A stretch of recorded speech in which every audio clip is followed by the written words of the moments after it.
How would a rune blade kill Tweety Bird? Sigil of Suffering Succotash. Fresh and buds now. Fresh and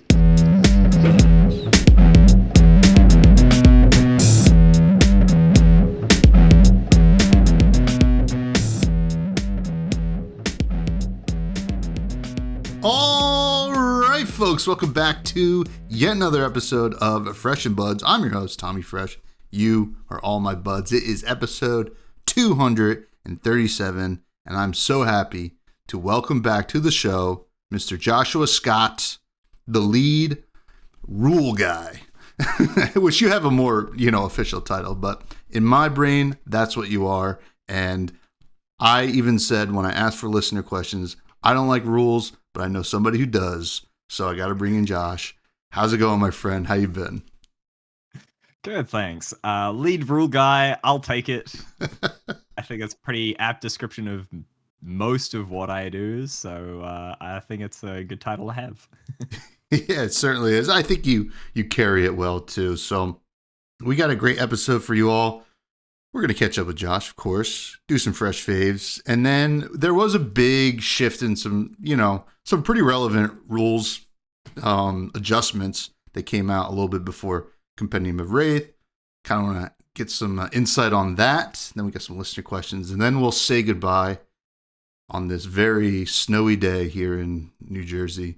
And probably not snowy down where you are. So, first of all, how you doing? How's life? What's new? Life is good. Nothing super new. I just got back from a small trip with my wife to Japan. I got to ride on a snowmobile. Got to fight a sumo wrestler. That was pretty fun. So, yeah, some cool stuff. And now I'm back to managing the rules and policy. Wait, so, all right. We got to take a step back. You fought a sumo wrestler. Snowmobile, not too crazy, but, how did you get involved in a altercation with a sumo wrestler? So it wasn't a bar fight or anything like that. A couple of people I told that to were like, "You fought a sumo wrestler like, at a bar or something? Like you just cross his path?" And we was just like, "Hey, I ain't taking none of that." No, I was part of it was like a touristy introduction to sumo wrestling, or the discipline of sumo. I was in Osaka for that. They had some professional sumo wrestlers there, and they basically talked about like the history of sumo wrestling, and they showed off a bit of the sumo, I think it's like the shiko, like the sumo stomps and like the training that you do and whatnot. And then they give you an opportunity to basically dress up in a mawashi. That's like the sumo belt, essentially. With clothes on, of course. Like they get you to put like a shorts and t-shirt on, so nobody gets embarrassed. But yeah, then you get to go through the motions, do a little bit of training with them, do some shiko, do some pushing training and whatnot. At the very end, you get to have a match with them, an unofficial match. So there were 10 others. All 9 of them went before me, so the sumo wrestlers were pretty tired by then. But I had a go, gave it my best effort. Kai, as the sumo wrestler, he graciously allowed me to push him out of the ring. But I really, really enjoyed it. It's quite a workout for the legs, I'll tell you that much. Yeah. I mean, you got to do your squats ahead of that, I'm sure. Now, the question here is, was this, for 100% education or educational, recreational purposes here, or were you doing research for a future Flesh and Blood set where you're gonna have to like get in the mind of a sumo wrestler to write some rules? Well, I think that there's a lot of crossover in terms of the discipline that require. No, it's completely recreational. That's good. And the snowmobile. Have you never been on a snowmobile before? I guess you're probably not getting them a lot down there. We just don't get very much snow here in New Zealand. Like we've got mountains and whatnot that you can go skiing on. You get a bit of snow down south, like Dunedin and Invercargill area, but like even where I am, so I'm like halfway down the South Island of New Zealand, in Christchurch, and we would be lucky to get any amount of snow during a year, and the snow would just be like a peppering on the lawn, essentially. So my wife and I went to Sapporo in Hokkaido, Japan, and we went to the Snow Festival and the Otaru Light Path Festival, and we just had, enjoyed our fill of snow, essentially. And as far as I'm aware, that's probably the best way to enjoy snow, because I feel like if you would live in a place that snowed all the time, you would just get sick of, the gray, gravelly, dirty snow that sort of compacts down, turns icy, all that sort of stuff. And then having to deal with like cleaning up snow all the time, that seems like a pain. I think visiting snow is probably the best way to enjoy it. Yeah. I mean, I think right now, people that live in my region of the United States, we've been hammered with a lot of snow this year, and we thought it had just started to melt this past week, and then we're in the middle of a blizzard right now. So we're, I'm getting ready to probably after this go outside and shovel. So we're gonna go as long as possible. So All right, I don't have to sounds do good. that. We'll make it happen. Yeah. Now, travels sound great. You're back in the seat as the head judge. How's that going? How was the release of Compendium? Any hiccups? How are we looking? Out there with the judge world. It's good. Pen was, I think, a rousing success. We managed to, it's a huge set. It's the biggest set that we've released. And we also released the Antiquity Pack alongside it. With a supplemental set, obviously, we're covering a lot of cards, a lot of talents, a lot of classes. And I think overall, people were very happy with like what they received. Obviously, when you're into one class rather than another, you always think like, oh, why did they get that and we didn't get this? But I think that the majority of people were pretty happy that whatever class or talent they were, they got something. And then that sort of like led into Silver Age development, and a lot of people brewing right now in Silver Age, thinking, oh, what sort of angle can I attack the meta? What sort of things can I do with my class or my favorite class? And I think Compendium was just like the right time, right place. It's done a great job for promoting Silver Age, which I think is a fantastic format. And from a rules perspective, very, very happy with the changes that we've made, and very happy with like how the cards have fit into it. Yeah, I mean, we had a nice long conversation last week's episode about, did it hit the mark? Did it not? And sitting with it even longer now, like another week, just like kind of looking at how these cards are being used in Silver Age. Like, I went to my first PQ yesterday, and as of this recording, and it was really cool to see. I think I didn't, in 6 rounds, I played 6 different heroes, which is great, right? I mean, that's really cool. And I saw cards that I had to read, and that's pretty cool as well. So, I think that's an example of like where your game is like has made enough cards to make it super interesting. Like because I'm at that stage now as well. I used to be at that stage where if I saw the artwork of a card or somebody named a card, I would know exactly what that card was, what talent class, what it did, what its power and defense value is. Now, like probably even since Super Slam, I am just like, all right, I need to read this card again. Like I may have like proofed this card, or like I've seen this card like so many times over the last year, and it's just released and I still can't remember what it does. Yeah. I mean, people who listen to this show, I feel like I used to be able to just rattle off cards. And now it's just like you only have so much room in your brain. It's oh yeah. It's fun. Now you did a lot of traveling last year for the game. I got to see you in Philadelphia. How were the travels? Anything that stood out for you, and stuff that you're gonna look back fondly on? The 3 big travels that I did were to the 2 PTs in the World Championship, and I think all of them had a lot of like highlights from the the event standpoint. But I think that the thing that I appreciated most was obviously seeing friends, seeing family. Like London, my brother-in-law was living in London at the time, so got to catch up with him after a few years of not catching up with him. Got to see the sights in London. in Singapore, I had an old PhD lab mate that I hadn't seen in like 6 or 7 years. So saw him and he showed me around Singapore, showed me all the sites, took me out to like where everybody lives and the non-touristy places and whatnot. It's very cool. And then Philadelphia as well, which I think is probably the second best city I've visited in the United States so far. Okay. How many have you been to? I mean, so I've been to all the PTs and some of the like surrounding places. So like New Jersey, New York, San Jose, San Francisco. In California, I've been to Los Angeles. I've been to Washington D.C., which by the way is my favorite city at the moment. DC.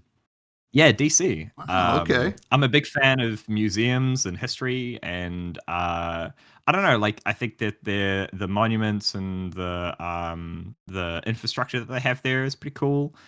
Although I would like to go further afield at some point and visit some of the national parks in the US. I just haven't been able to find the time or like time things up well enough with events to be able to go further afield.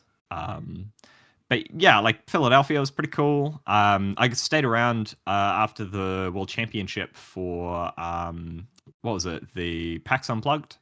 Oh, nice. I was there at the Learn to Play booth, and that was I don't know what it is about Learn to Play. Just love it. Like the sheer joy and like seeing the sheer joy in someone's face when like Flesh and Blood clicks for them is just like pure crack cocaine for me. I don't know what it is about it, but like when they get it, when they like click and they're like, oh, the more I defend with, the less I can attack. It's just like a rush of dopamine in my head. I'm like, ah, oh, this is what Fab is.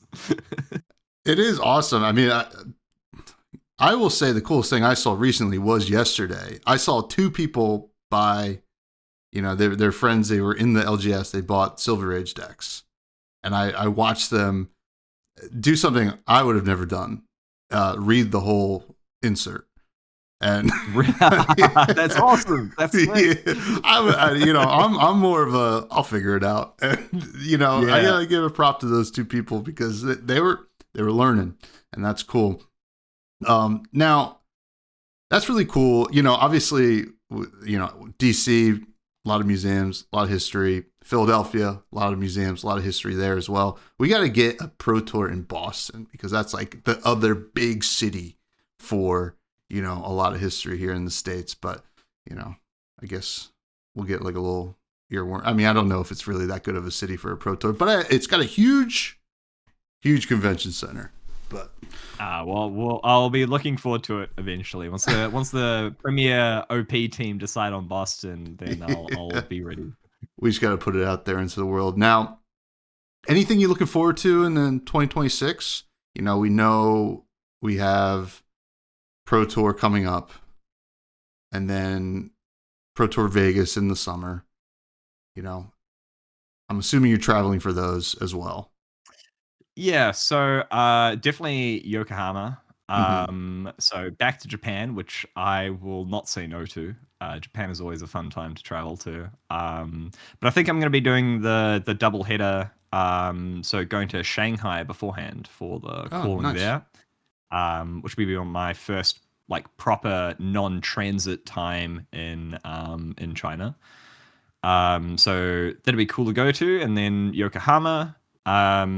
In terms of the middle of the year, I know that I believe that we have a presence at Gen Con this year. So I'm very tempted to make my way up there. I've never gone to Gen Con before, heard a lot about it. I'm very tempted to make my way there and help out with the booth there. And then, of course, Set 20 later this year.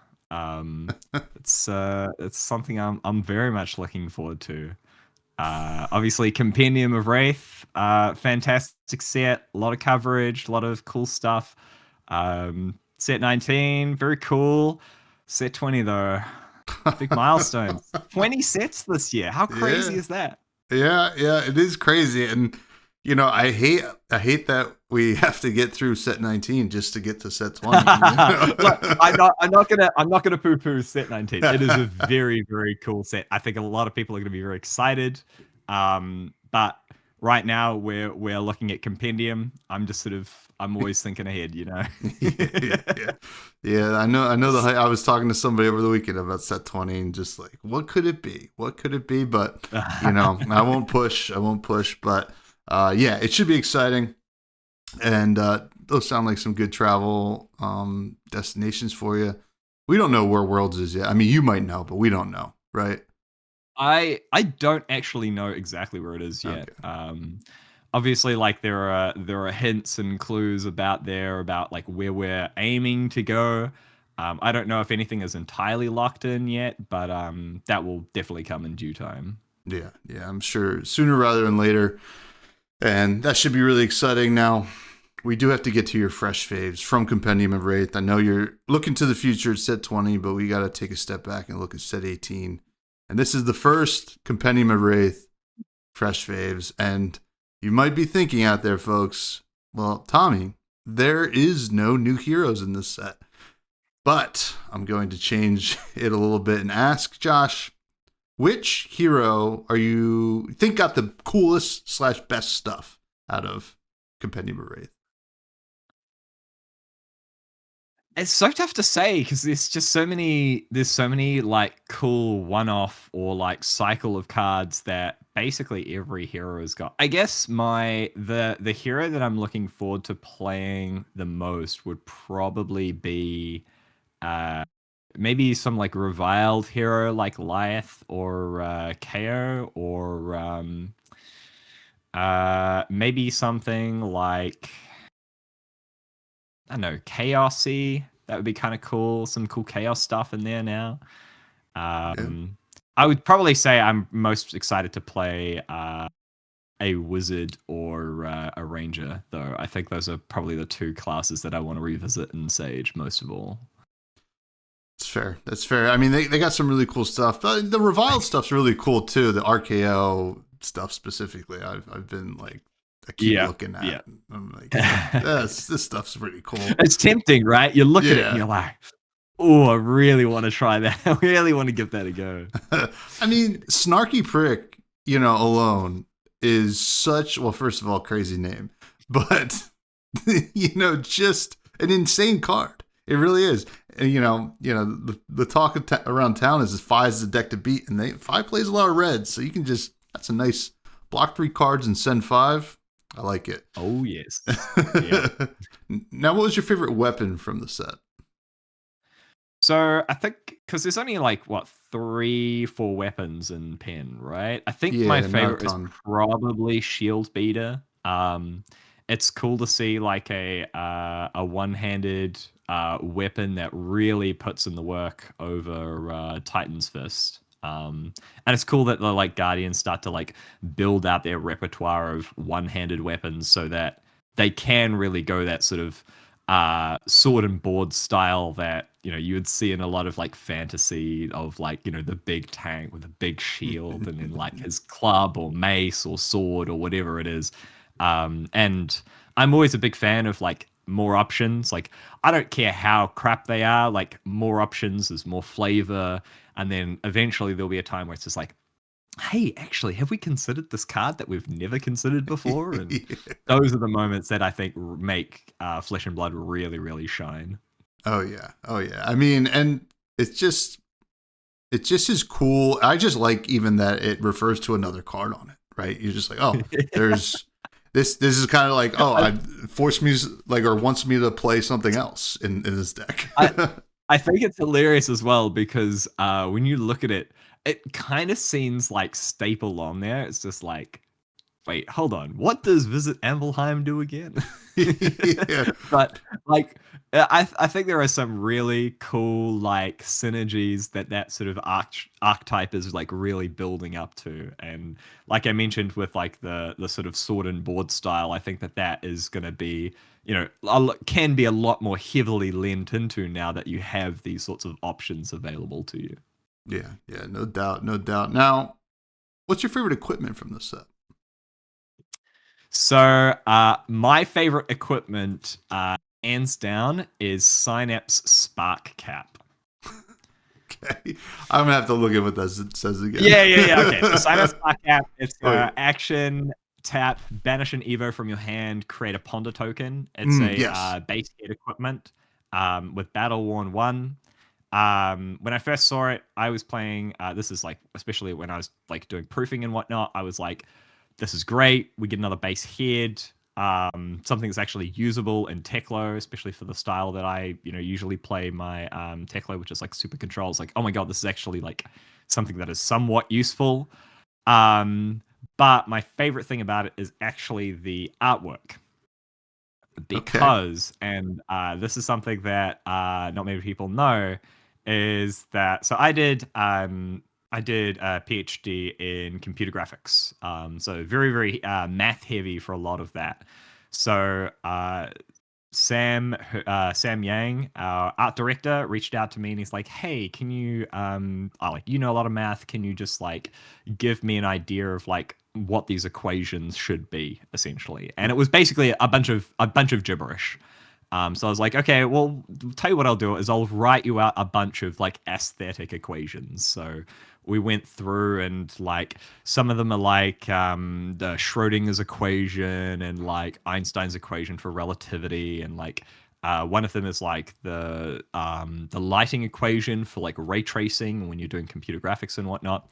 But there is a sneaky little equation in there, and it just so happens to be the tiebreaker equation for math in GEM. So if you take a look to just to the left of the Synapse Spark Cap, you'll see the magic that makes GEM work. That's amazing. That's a nice little Easter egg there. That's pretty cool. Well, I mean, I'm not good at math, so I'm going to take your word for it, actually. Now, yeah, fair enough. What's your favorite class and/or talent card from the set? So I think that's probably tough. I really really like the chaos cards. So the two ones that sort of come to mind are Topsy Turvy and I think it's Havoc Wrap. Mm-hmm. So Topsy Turvy is card which you like activate it, and it's whenever a card would be put on the top of the deck, instead it gets put on the bottom. And at first you're like, okay, cool, that makes sense. And then you have to think about like how many cards actually say put it on the top. Because it's a very, very specific effect for you to actually go ahead and do that. So there are some cards that just say, look at the top card of your deck. If it's something or other, you may put it at the bottom. Or reveal the top card of your deck. If it's something, put it on the bottom. But some cards will say, look at the top card of your deck. If it's so-and-so, put it on the bottom. Otherwise, put it on the top. And Topsy Turvy would then be like, oh, okay, that has to go to the bottom then. And then, of course, you've got cards like Opt, for example, and Opt is always ends up always being put it on the bottom. That's hilarious. And then you've got cards that are like Look or Reveal, and that doesn't say put it on the top, and it just stays on the top of the deck in the same order that it was. So, like, it's one of those really rules intensive, very interesting card. And what I love about it is it really gets you to look at the text, really gets you to read cards to check if this interaction is going to work. And it's in my opinion, it's not something that's like an unintuitive gotcha, which is something that we try to avoid. It is intuitive because if a card says put it on the top, Topsy Turvy will put it on the bottom, and it makes you read those cards. And I know TCG players don't like reading, but no, it's one of those reinforcers, positive reinforcement. Yeah, I mean, what's that? The I guess it comes in all three colors, but I think it was originally from Monarch. The 0 for 4. You can put something on top from your hand to get go again.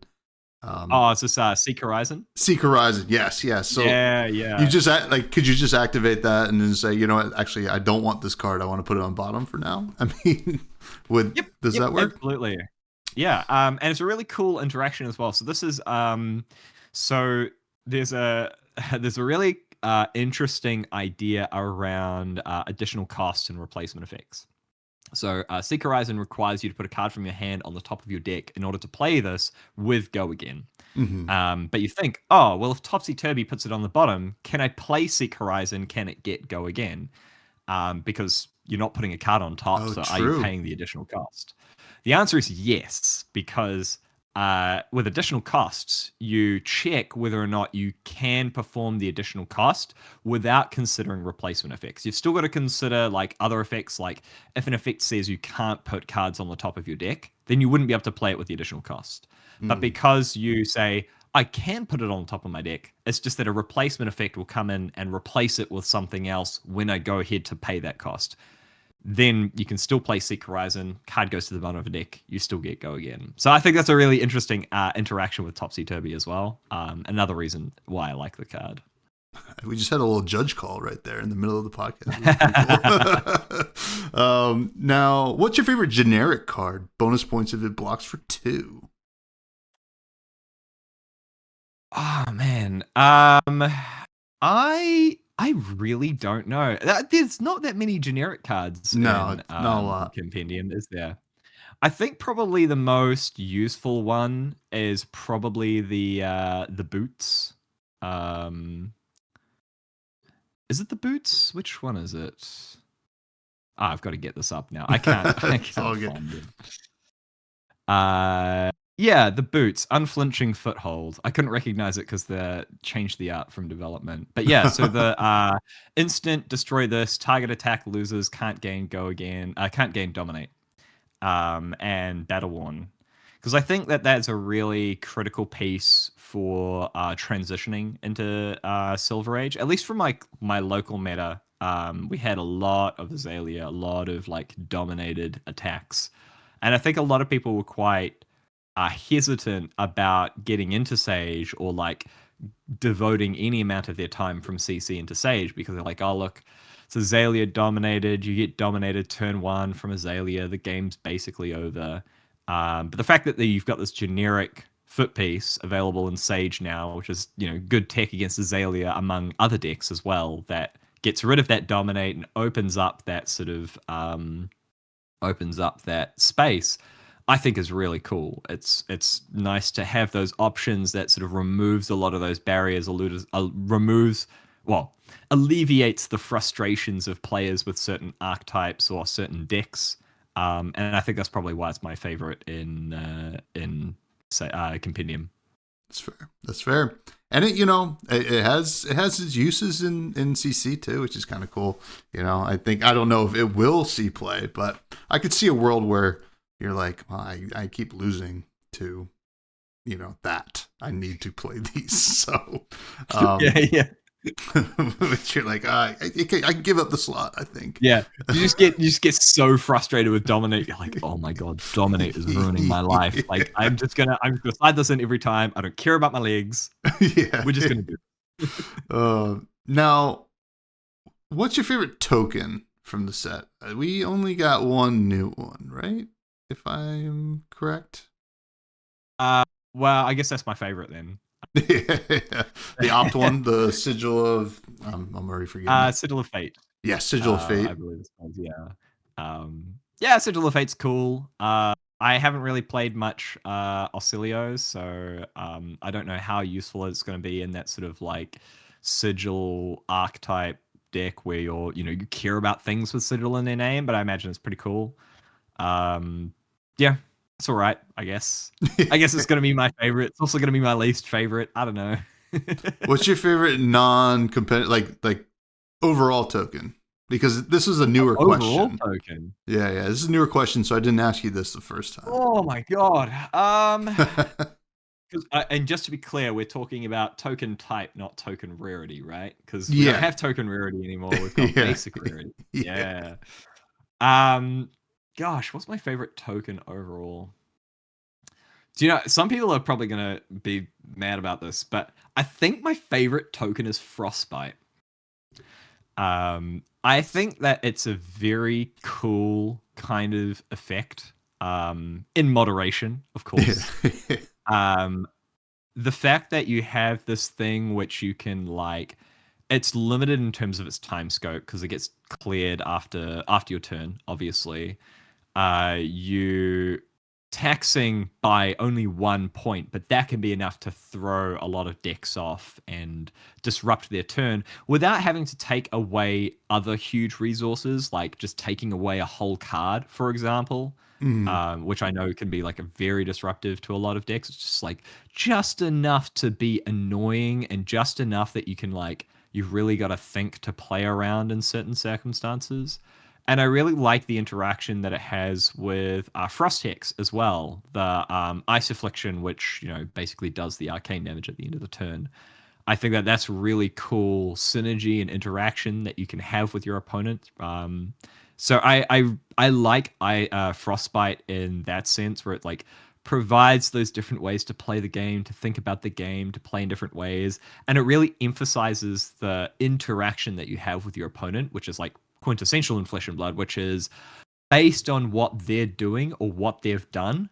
I've got to come up with a new game plan. It's like basically defending without the defending aspect. You're giving up an extra card to pitch, and it's like, okay, now I've got a 4-card hand, but really I've got a 3-card hand, maybe some extra pitch over because I've got to use this one for the Frostbite, essentially.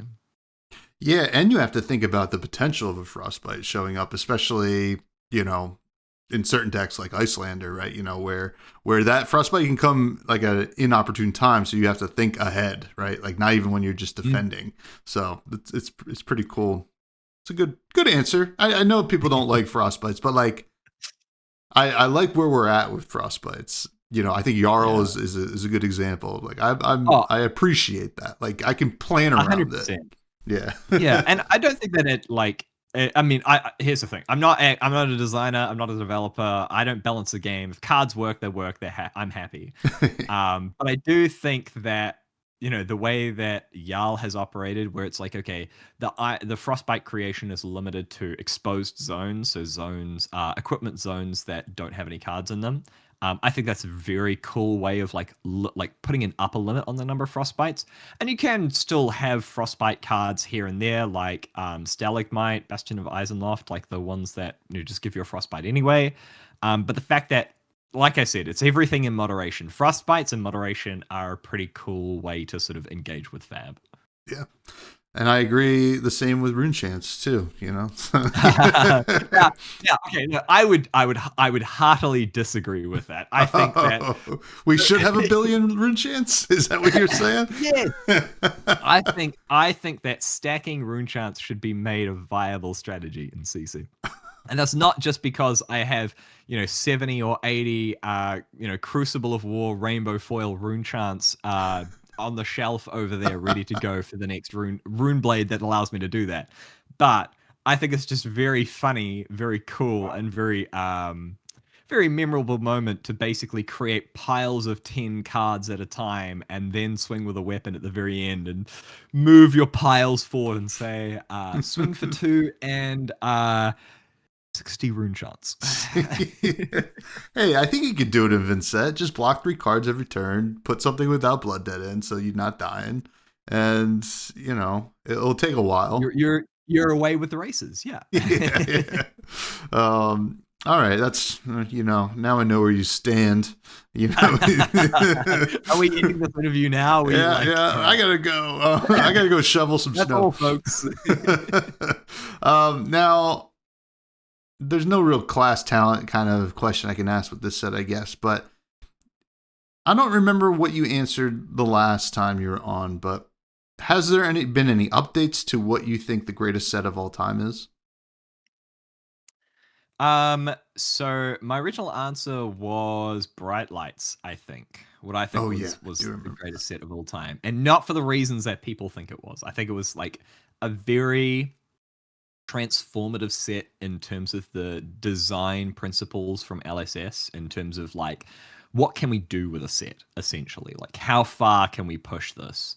And at that time, I think that Mastery Pack Guardian hadn't been released. But like, obviously, Mastery Pack Guardian was hugely influenced by what Bright Light achieved, basically being a mono-classed set.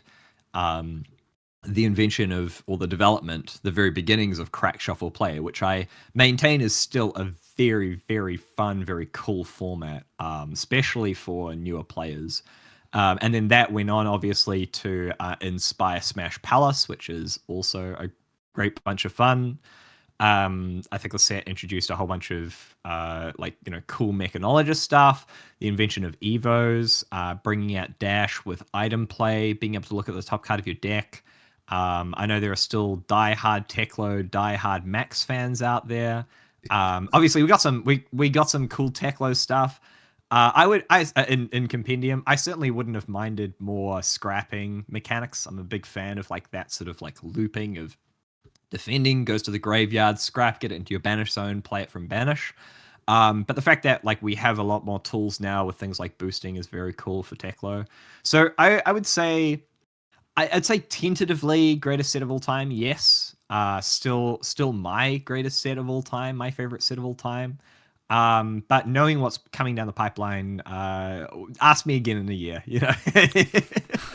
All right. Well, it's the that confirms that set 20 is the rune chant stacking mono class set.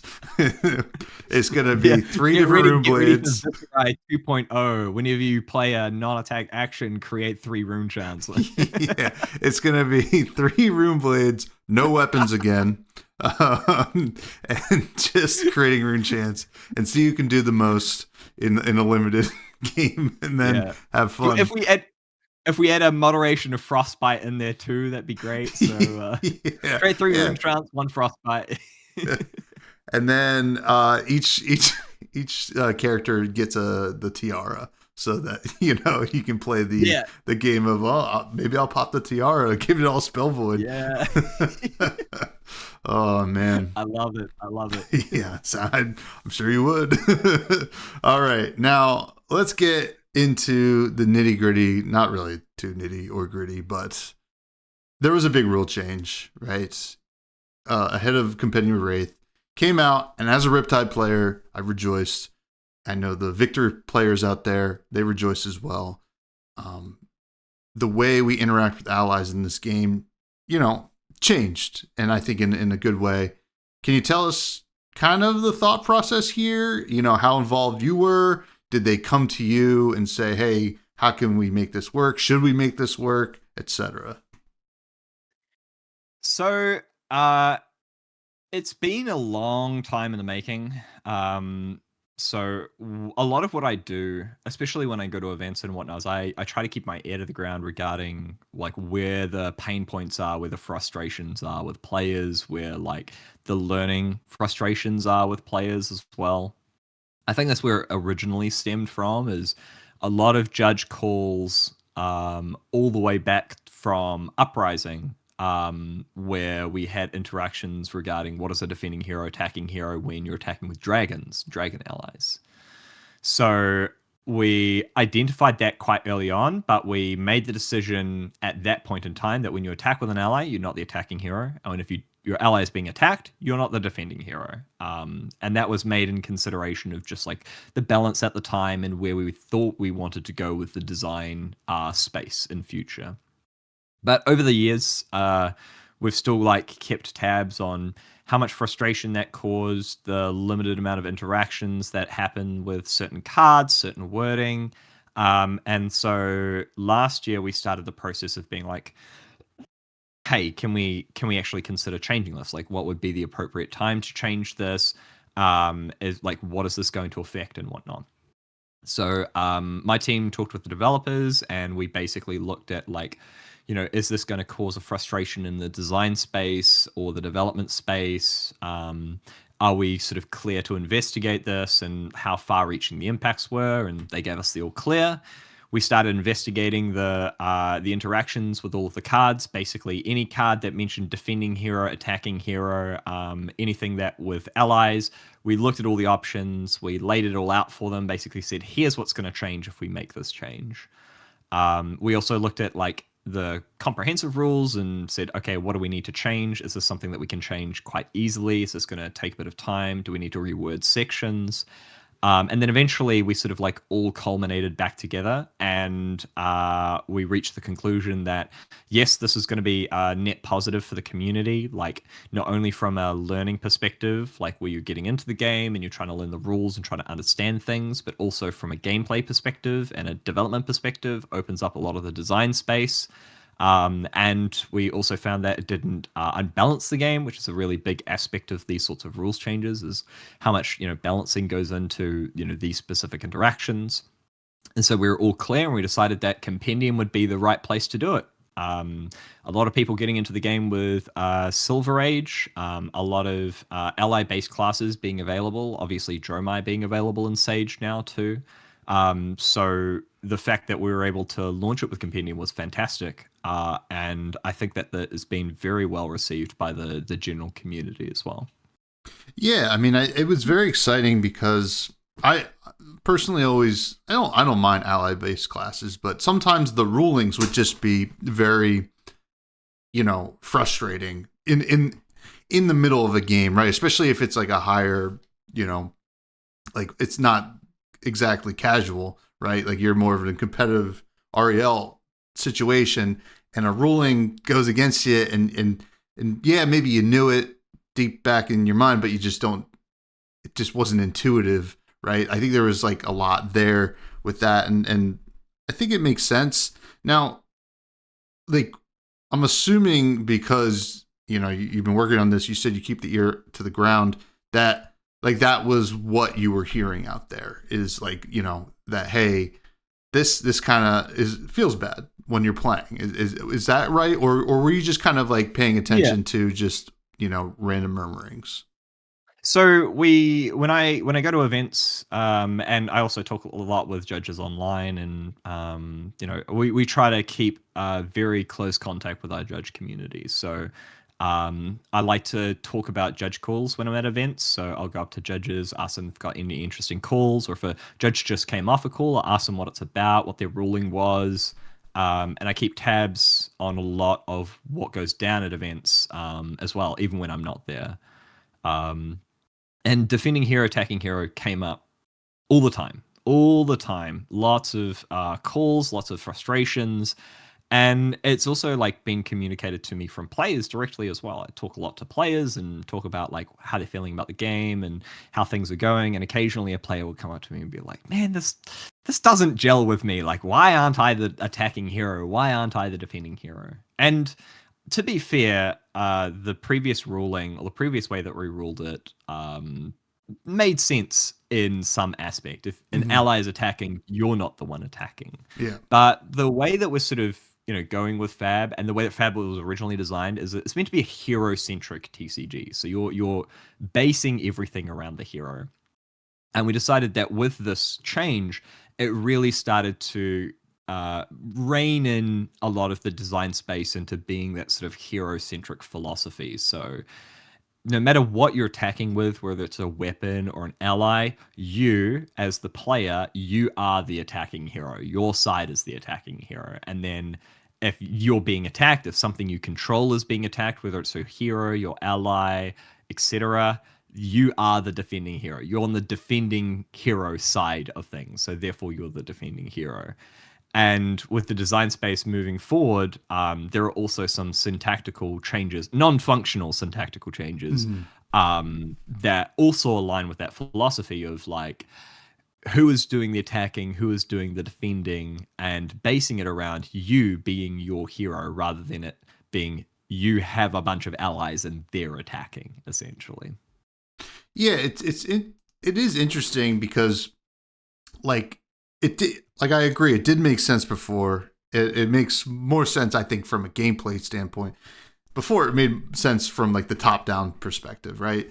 Now, allies, I think, are just difficult, right? I think we've seen a lot of really, really good heroes that play allies, and that it just is how it is. It's a difficult, and I know that you're not in dev or design or anything like that, but like, from your perspective, do you just think it's just really hard to make allies work the way we want them to work? Or are they taking on the role of what we want them to do? Because I will say, I think on its face, like Gravy Bones, I love the way those allies work, right? Compared to, I played a Silver Age game the other day against Dromai, and I forgot how good those were. It was like a totally different, experience. But what are your thoughts there? I think allies from a like taking a step back, I think allies are difficult to make work correctly or balanced correctly in Flesh and Blood. Like Flesh and Blood is that back and forth attacking, defending. Any kind of permanence really do have to have a heavy cost associated with them. Like you look at the very first permanents in the game, which were items and auras in Welcome to Wraith. Auras were always temporary. They only ever lasted one turn. And items, you had to give up an action point, no go again on, to be able to play them out. And those were the heavy costs associated with putting something permanent on the board. And I think over the years, we've wanted to explore a lot of design space, and there is I think it's balancing that permanent aspect with the cost associated with putting something permanent on the board is a really tough challenge for the designers and developers. Like obviously with Gravy, you have to jump through hoops in order to get an ally out with go again. Dromai, you had to have enough ash. With Illusionist, with Spectra, they could be attacked and blown up. Mind you, the cost is sometimes on the other side of the field. But you can see the cost of some of those things. Like Merciful Retribution costing 4. Like, that's insane. Like, 2 cards to cast that. So I think that the cost aspect of allies is one of the quintessential parts of what makes it so difficult to balance, because as soon as you get something out that's giving you value after value of turn, it has to be costed appropriately or has to have a certain element of risk associated with it that makes it worth playing compared to it just being entirely busted. Yeah. So I think the designers and developers do a really good job exploring, and I would say they could find like a good way to do it and just do that all the time, but that's not interesting. That's not engaging for Flesh and Blood. I think that finding new and interesting ways to engage with permanents, to engage with allies, to engage with even equipment, for example, bringing equipment back like Graven Gaslight, or equipment being destroyed after it attacks like the kunai for Syndra. I think that those are really critical to making Flesh and Blood interesting, and they do such a good job finding interesting ways that are balanced enough to be able to put them out into the field and be played. Yeah, and you got to like create an experience for the player to feel like you're doing the thing that the hero is. It's like very hero centric, so it makes sense. Now, I got a question in regards to the rules. I didn't put this on the show notes, but I just remembered it from an interaction I had recently against the Gravy Bones. I was playing RKO. All the boo cards, like Big Bully, Mocking Blow, they say, when this attacks a hero, blah, blah, blah, blah, blah, you get booed. That doesn't happen still if I attack an ally, correct? No. So there is a key difference between what you're attacking and who is the attacking and defending hero. So the way that so there are 2 ways to view it. One is just like, if you don't want to think about the rules, think about it like this.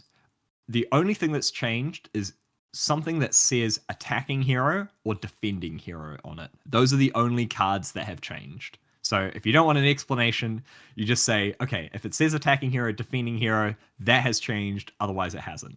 If you want an explanation or a sort of like behind the thought, is like the attacking hero and defending hero are kind of like the sides or the teams on opposite side of the field. So like, I don't know if you would have an equivalent in American football. Like you would have like the team on the offense, the team on the defense. Yeah. Like the team on the offense has the ball.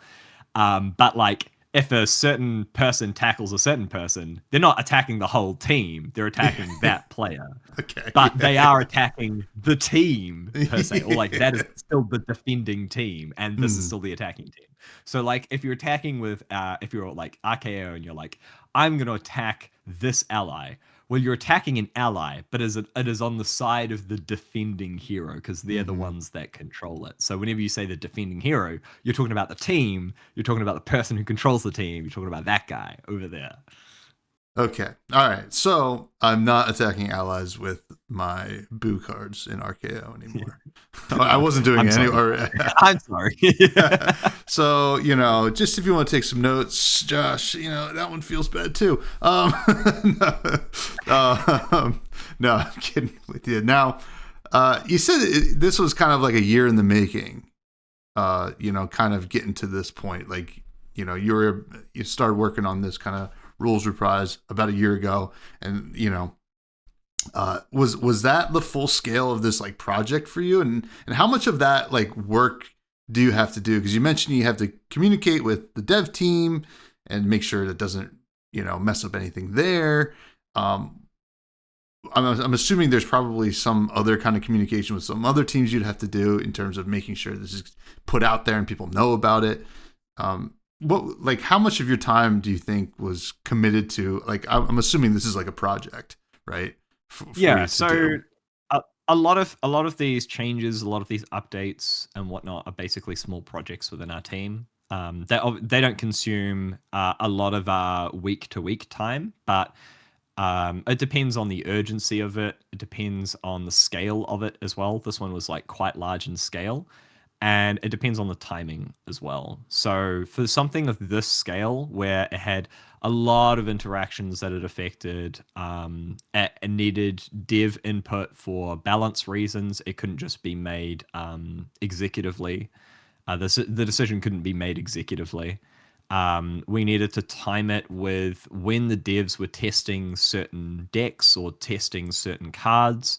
So if they were testing for like draft or something like that, that wouldn't be the optimal time because wouldn't have many cards that, like, you might not have many cards that affected like attacking or defending heroes, but we want to get them when they're testing, CC or testing other like aspects of other sets.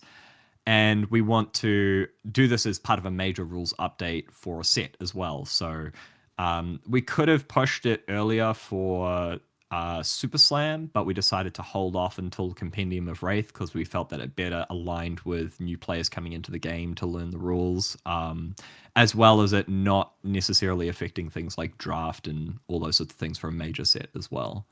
So these sorts of projects really vary depending on like I said, urgency, the complexity, how much input we need from teams, and just like the timing of it as well. If we discover, or not necessarily discover, if we decide that we want to work on a certain project, it would be like, okay, this project can start at this time. We'll do the work then. We'll get the input, and then we'll make the decision at this time, and then wait for this release. Yeah, that makes sense. I mean, like, and especially with like new sets. Like, obviously, with Compendium of Wraith, it's a little bit different, right?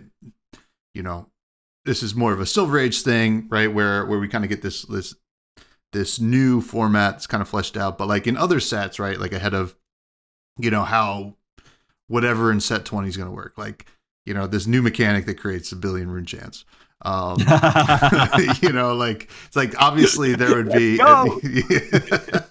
like you're gonna have to like probably put something out ahead of that. Now, are there any, I guess, projects, switch ups that you're working on now? I mean, obviously you can't tell us, but like I'm sure you're always looking at stuff, to make the game work better.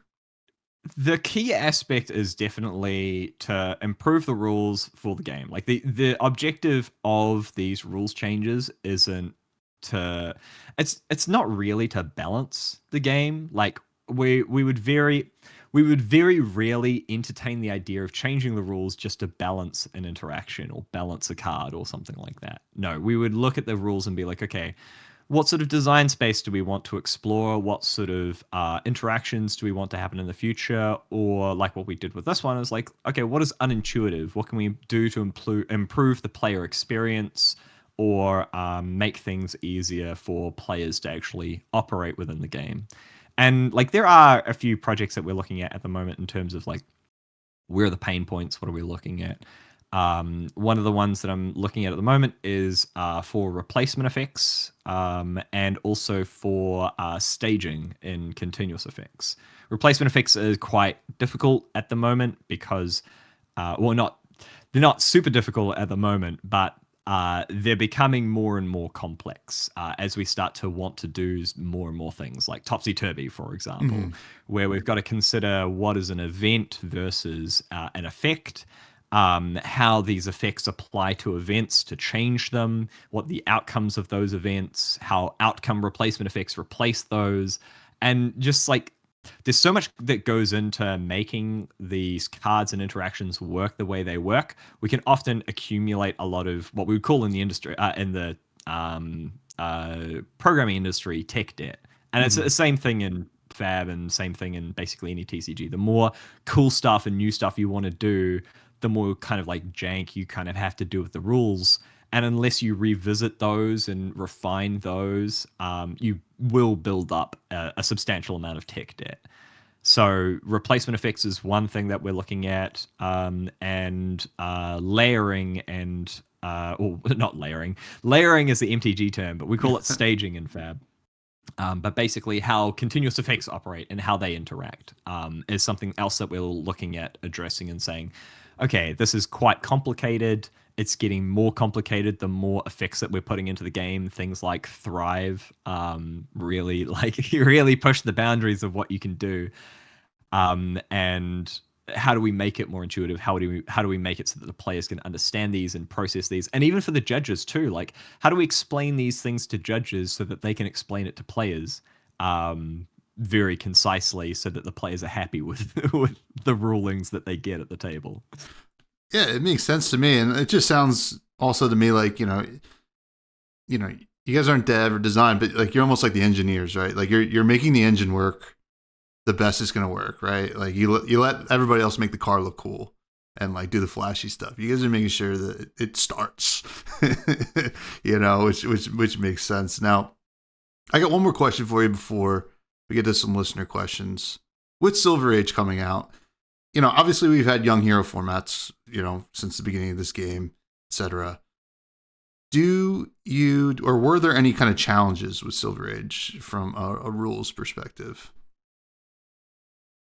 Yeah, I think there are a couple of cards that really gave me a run for my money. The concealed equipment, the cloaked equipment for Riptide, those were a challenge to even just like find the right wording to put on them to make them work. There was a really interesting aspect to them where before they had a hidden triggered effect, they had before they had a mandatory hidden triggered effect, they had an optional hidden triggered effect. So it was the wording on it. Let me find it. Let me find this. The wording on it is at the moment, while this is equipped face down, when an attack with Go Again hits you, destroy this and create a frailty token under each opponent's control.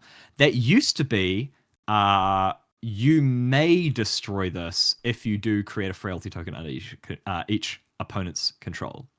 Now, what that does is that allows you to trigger concealed nerve gas without destroying it and without giving your opponent the frailty, because the trigger condition gets met, but the may ability you choose on resolution, and you would just choose not to destroy it.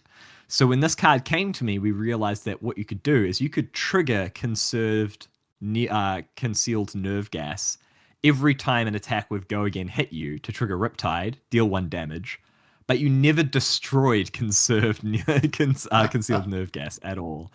And I think it was even like the first wording was even more complicated than that, or it was like a little bit more different to that. But that was essentially the interaction that we had to fight against. And so we ended up coming with, okay, it's going to be mandatory, so you can't just like, if you trigger it, because triggering it is optional when it's face down. If you decide to trigger it, then you have to destroy it. You have to give your opponent the frailty. You can't just get infinite value, essentially. Okay, so you can still choose whether to flip this, right? Yeah. Okay. So when you've got something that is like hidden from your opponent, it's called a hidden triggered effect. You choose whether or not to put that trigger on the stack. And to put that trigger on the stack, you've got to reveal the card, and you've got to say, hey, I'm triggering this hidden card from my hand, like for Heave, or hey, I'm triggering this hidden card that I've got equipped. And that is the decision to put it on the stack, and then everything else would be mandatory for concealed nerve gas. Whereas with like heave and other like legacy wording, you could technically trigger it and then decide not to do it anyway, but there was no benefit to doing that back in the days. Interesting. Okay. Yeah. I mean, I can see how that would be pretty difficult. I mean, I think just cloaked in general is a really interesting keyword, and I'm sure we'll see more of it at some point. And we certainly had like embody greatness for Shiana. There was some wording complications on like what is a living legend hero there, especially because when we were considering this as well, Blitz was also a possibility to like name a living legend hero in Blitz. And then okay, well, we also want the life total to not just be like bumped up to 40. So we came up with like, you know, the syntactical equivalent of accept. I think we did use accept. Yeah, we did. It was except your base life doesn't change. And then of course we have Topsy Turvy and Havoc Wrap, and yeah, there were just like lots of like little niggly cards that we had to find interesting ways to fix the problem that we needed to fix, essentially. Wow. I don't envy your job, I'll say that, because it sounds pretty difficult. And, you know, I'm sure the dev team loves throwing some crazy stuff at you, too. So The designers love doing it. The devs don't really enjoy... I don't think they really enjoy having to ask us these questions, but yeah. All right, that's fair, that's fair. Now, we do have some listener questions. These come from the Buds Discord, free for anybody to join. First comes from William from the Table Pit, who asks, Sage has been blowing up locally for me. Bunch of Sage armories and people working together to get lists built. Sounds great. Who have you been playing in Silver Age? So I haven't actually played anyone since Pen release because of my trip to Japan and just being so busy with work. But I am keen to get down to my local armory to play Sage. And the two ones that I have my eye on are, surprise, surprise, I want to play a stacking either Viscerai or Florian to get those tasty rune shots. Of course, in Sage, I probably won't be going up to 60, but like, I will. I can try. Yeah. 20 health is here's the problem. 20 health is like just a little bit too little to like really pump up like a lot of rune charts. But I know we'll figure it out. The other one that I want to try out is Lexi. Back in like I think it was like the Everfest meta. I was playing a Lexi, an Ice Lexi build to fight against Chain, and it was based on that whole premise of just like, if I can just lock them out, they can't play their Rift Bind and I just won't lose. I never actually beat a Chain in Blitz, but the dream was always there, and I hope to repeat that again with some sort of like maybe hybrid Ice Lightning Fusion Lexi, but I would really love to go and try some Ice Lexi again. That was some good times. It's the potential's there, because that deck is... I played against a Lexi not too long ago that totally smoked me. I was like, oh my god. Yeah, I've heard there's some like good snapshot death dealer Lexis out there that just like go full aggro, but I think that's cool. Like I can appreciate that. I just want to slow people down. Here's the thing. I don't want my games with Fab to last like 3 turns. I want to play more Fab. So I don't mind filling out the whole 30 minutes of back and forth with slowing games down until with the last card. Somebody, when I played them, they flipped a nice card, right? Gave me the Frostbite and then popped the helmet to bring the Arsenal back so they can do the rest, and then Arsenal the ice card again. I was like, oh man. Amazing. Yeah. Outstanding. Yeah. Capolo asks, have any rules changed or were scrapped because they were too complicated to write? Yeah, there were a couple of like projects that we were looking at that we like maybe didn't have the right start to like, you know, have a look at, or like we didn't have the right approach to tackle it. And there are some that we've looked at that we've done the development or done the research on and just found that there was just no way that we can make this change. One of the changes that we were considering that we scrapped, that we certainly won't be doing, at least while I'm rules and policy manager, is what is considered an attack. So when you have an attack action card, for example, in your deck or your hand, your graveyard, it's not considered an attack. So you can't use the noun attack to describe that card. When you play that card, so when it goes onto the stack, that's when it's considered an attack. But it's not considered attacking yet. It's still on the stack. It's still waiting to go onto the combat chain. And I know that's caused a lot of frustrations from players, is that differentiation between what is an attacking card and what is an attack.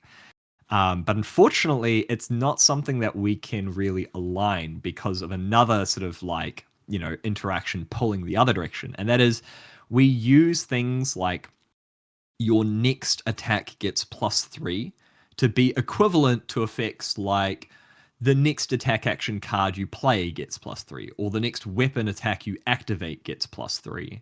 So those happen when you put them on the stack. When you play the card or when you activate the weapon, it goes onto the stack.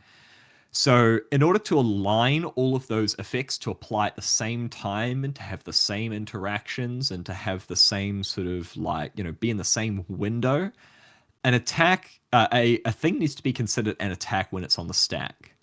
But you can't consider it attacking until it hits the combat chain from a whole bunch of other effects. So because you've got this pull from one direction and the other, one direction is pulling harder than the other in terms of how many interactions it affects, how much balance it affects, the intuitiveness of those interactions. It was something that we investigated and very quickly scrapped in terms of the rules change, because we just said this is just something that is never going to happen. Big part of that is, when you're working on these things, is you have to identify what are all the interested interactions that you have to work with. And you can't just go ahead and be like, yeah, this makes this more intuitive, because you might actually make something else far more unintuitive or unbalanced things later down the line.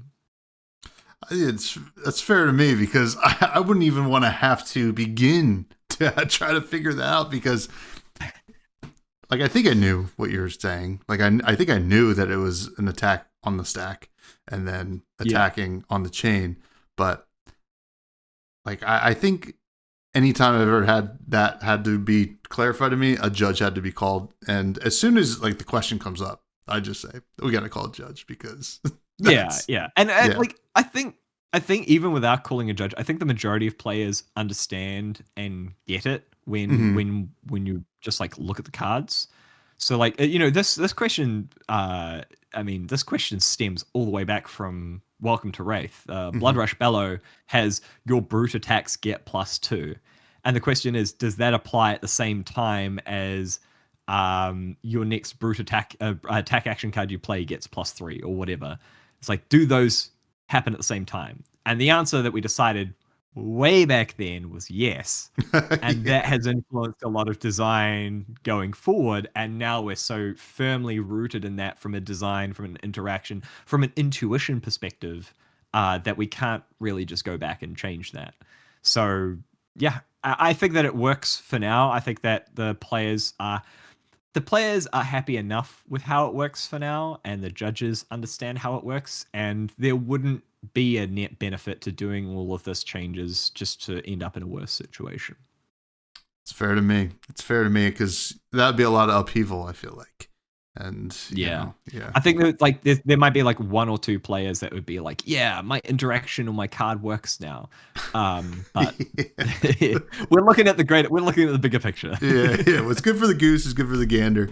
Now, Darth Prentice comes in and asks, what makes you most excited about the most recent rules update, which we talked about?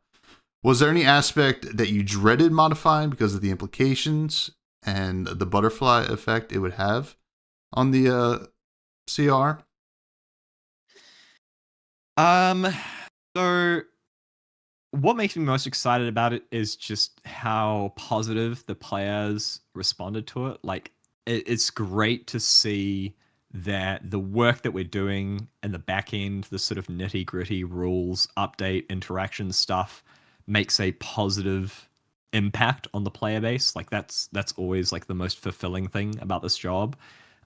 Even when things like even when small things go unnoticed, like I know we've talked mainly about like the attacking and defending allies, but there was another update and that was towards targeting as well. And that's if you have an effect that is targeted on a card, if that target no longer exists, the card will still try to resolve.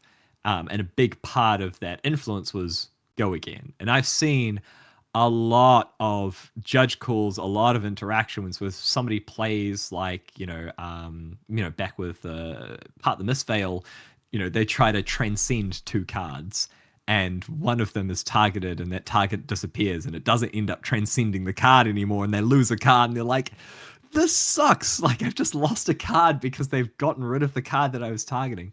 Or, players play something like So Tomorrow or another card with an effect that has Go Again, and the opponent gets rid of the target, and all of a sudden they don't have a turn anymore because they've lost their action point. They lost that Go Again. It's a huge feels bad, but it's so niche and only happens to like a few people. And I know that like when that interaction, when that situation comes up again in future and it gets ruled with the new rules, the players aren't going to have that negative experience. And that feels great to know that is going to improve that player's overall experience. And that's essentially what makes this job worth doing. Mm-hmm. In terms of like what I was dreading, I was dreading that we missed something. I was like, there are so many interactions. Like there are so many cards that mention attacking hero and defending hero. There are so many cards with target that have like a whole bunch of implications. We actually ran a small test group within our rules team within the judges. We have different projects, different spheres of teams within the judge program that we task with things for the community, like a content team or a head judge team. And one of them is the rules team. And so we approached the rules team. We were like, hey, we've got this update that we would like to investigate with attacking, defending heroes and with targeting. What sort of like interactions would change from your perspective? What sort of interactions would be really interesting? And they came up with the flick knives situation where depending on how we elaborated in the rules, you could technically like flick a dagger twice. Like you could destroy it and then last known information would flick the dagger again because it was targeted. And that was something that we hadn't considered at the time. We're like, oh my God, you're right. Like this isn't just a 2-card interaction where one card is targeted and the other one removes the target. This is like a 3-card interaction, specific ordering, specific things. And it was great that the community came to our aid in that regard because it informed a critical part of how we changed the rules to ensure that you couldn't just flick the same dagger twice. You couldn't destroy the dagger and then flick the ghost of the dagger at someone. And so when the rules, I was very confident. I was like 99.9% confident that we had gotten absolutely everything. But there's always a part of me that's like, we're still only a small group of people, and there are 4,500 cards that are in Fab at the moment. There is a chance, a very small chance, that we've missed one interaction, which is something that we may have to address again in future or like update the rules. Nothing critical probably, but like there's always that chance. I don't want you to lose sleep over it, but I think it's going to happen in the finals of Yokohama, and yeah, I'll be there. I'll be there to figure it out. Darth also put out a bonus goofy thought here and said that you should consider having a physical copy of the CR printed to look like a Bible and wear clerical vestments at the next World Championships and going around and blessing participants as the holy rules adjudicator. Just food for thought from Greg. I could actually, so I could like dress up like Therion, maybe Therion, Magister of Justice, and then carry around the the Tome of Divinity. And then it ends up being like the CR, the TRP, and the PPG together. I definitely could. I have seriously considered printing out the comprehensive rules.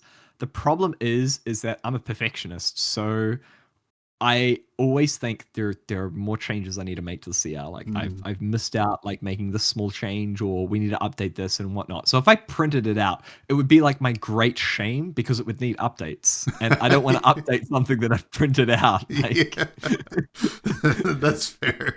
That's fair. Dead Summer Art comes in and asks, if you were an adjudicator in Wraith, where would you be located? What talent, if any, would you have? So I think I would be located. I mean, the easiest answer would be Solana, and like be in like the library of Solana, working as the adjudicator. So something like the Magister, Magister of Justice, or something like that.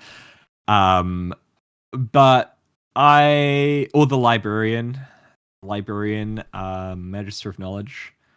I think I would actually probably be more suited in metrics. I think I would be a metrics kind of guy. Like in the land of technology, I'd be working away at like making sure people don't kill each other with robots all the time, like adjudicating laws and I mean, there's tanks in the streets of metrics. I don't know what laws they have. I mean, yeah, and the Steel Street Enforcers, and obviously Techlo Industries, the up and coming, the industry to control industries. And I think if I had a talent though, because we all know that mechanologist is a class, not a talent. People need reminding of that sometimes. But I think that I would probably be chaos talent. I think the world in which I work in my day to day is so chaotic, and there's just so many new ideas and so many things that I think I would be the adjudicator to make sure everything still operates and still works, even with all this chaos going on. How about okay? That gave me an idea. Chaos mechanologist. Hero text is when you boost your opponent's deck, and it's all really above rate boost cards that you can only really, really have a really good chance against other mech heroes. So this is like the equivalent of Slippy, right? Where it's like it's the opposite of Slippy, because Slippy would give your opponent the stealth go again. So this is like, yeah, you're only really good into mechs. yeah, that'd be hilarious.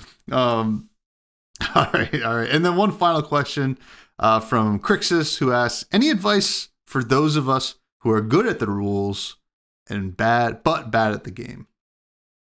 Good at the rules, but bad at the game. Yeah. I think the most important thing is to figure out what you love about Fab and engage with Fab that way. And I mean, that's kind of like how what advice I'd give to anyone regarding Fab, regardless of whether or not you're good at the game, bad at the rules. Like, I'm good at the rules. I am average at the game, I would like to say. I would like to think I'm slightly above average, but considering how little I play these days, I have not been able to confirm or deny that claim. But like, my favorite thing is just being part of the community, being engaged with what people are doing. I love exploring other people's love for Fab through their medium, whether or not it be cosplay, whether or not be art, whether or not be podcasts, whether or not be just like jamming, crazy games and, broken decks or something like that. If you're good at the rules, like maybe you find that you like other people enjoying the game. That's how you like Fab. And it's like, that's the reason that I became a judge in the first place, is because I loved seeing other people had fun. I'm like, okay, I'm good at the rules. I want other people to have fun. I'm going to become a judge and, facilitate this and make sure people have a good time. And if you find that that's what you want to do to engage with Fab, then 100% that's what you got to do.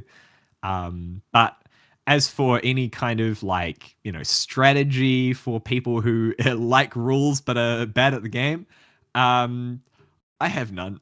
I'm sorry. You just have to get better at the game if you want to be good at the game. Practice, practice, practice. Engage with the community. Talk decks. Talk deck building. Find the decks you like. Play the hell out of them. Go to lots of events. Get lots of experience, and you'll be on your way. And probably stop listening to this podcast because I'm certainly not helping you, Crixus. So, but appreciate all the questions from everybody, and appreciate you, Josh, because this has been a lot of fun. Always love chatting with you. I got a shovel, and you got to send you back to work. So, can you please plug anything you like to plug? And thank you again. Yeah, so you can find me on Blue Sky at jjscott.nz. It's not all fab related. It's keep it pretty real over there. Otherwise, if you guys are interested in becoming a judge, engaging with the judge program at all, you can head to judge.fabtcg.com to sign up for a Judge Hub account, start your level 1 certification. Otherwise, if you guys are interested in becoming a judge, just talk to other judges around your area, find a mentor, find a tournament organizer who wants to just want to help out with armories, and then get involved with ProQuests. Lots of ways to engage and lots of ways to help out with Fab if you guys are interested. But yeah, that's for me. Please do check all that out. You can all continue to find me on Blue Sky at freshbudspod. I have another podcast called Fresh Juice where I talk about indie games with my cousin. Check out the Buds Discord and the Patreon. Do bonus episodes over there. Get a little wacky and weird just listening to me. And if you're listening on YouTube or Spotify, give us the old like, comment, subscribe, or rate it or whatever. And finally, as always, got to talk about food. What do you want to talk about in terms of food right now? Oh my God, food. Man, I haven't even really thought about this.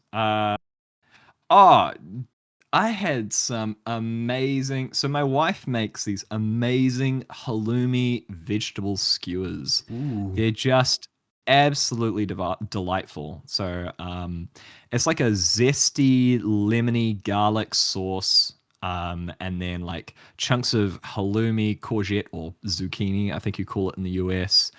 Capsicum, which is bell peppers. Cherry tomatoes, just on skewers in the oven, drizzled with this sauce.